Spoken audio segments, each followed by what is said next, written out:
मंडळी रामकृष्ण हरी नमस्कार. मी तुमचा मित्र विकास दरेकर. आपण आहे ना मंडळी आलो आहे शेतामध्ये बरं का. आपल्याला आहे ना जरा भुईमुग काढायला आला आहे. आपला 2-3 दिवसात आठवड्यात भुईमुग काढायला येणार आहे. म्हणलं जरा वल्ले शेंगा थोड्याशा खायला पाहिजे. कसं आहे सीजनचा माल जरा थोडंसं व्यवस्थित खाल्ला ना तर बरं राहतं. हे बघा माझ्या पाठीमागे हे आंब्याचं झाड आहे आपलं. किती जवळ आहे बघा, एवढ्या खाली आंबे लागले ते बघा. हे बघा म्हणजे जमिनीलाच आंबे लागले म्हणलं तरी काय हरकत नाही. बघा हे सुद्धा आहेत ना आंबे तिथं मस्तपैकी. असं आपलं हे जुनं घर होतं पूर्वीचं. पाठीमागं चिक्कूचं झाड आहे.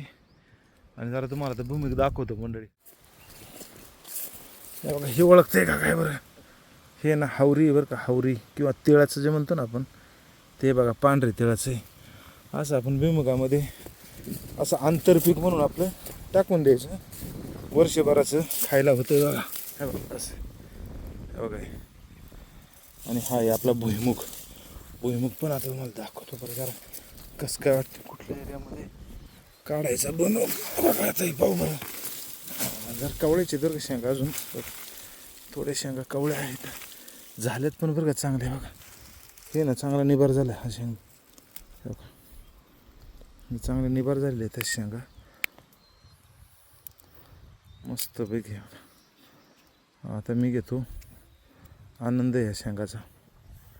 हे बघा हा भुईमुग आपला सगळा प्लॉट. आंबे, शेवगा, इकडं खाली ऊस आहे.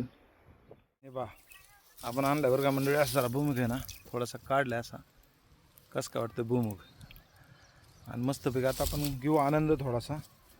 आता 2-3 दिवसांनी तर काढायला सुरुवात करायचीच आहे. त्यावेळेस तर हे बघा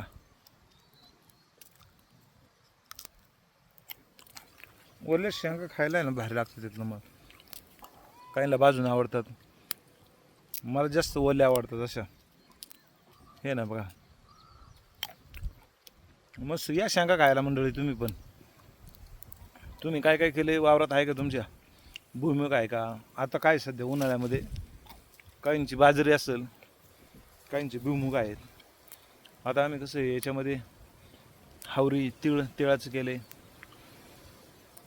आंबे यावर्षी थोडेसे कमी आहेत, पण काय आपल्याला खाऊन पुरून उरतील एवढं आहेत. आपल्याला काही टेन्शन नाही. दरवर्षी खूप वानावळा जातो, पण यावर्षी काय समजा एवढं नाही जायचा, कमी आहे माल. काय हरकत नाही. चला रामकृष्ण हरी मंडळी, या भुईमुग काढायला. Bye bye.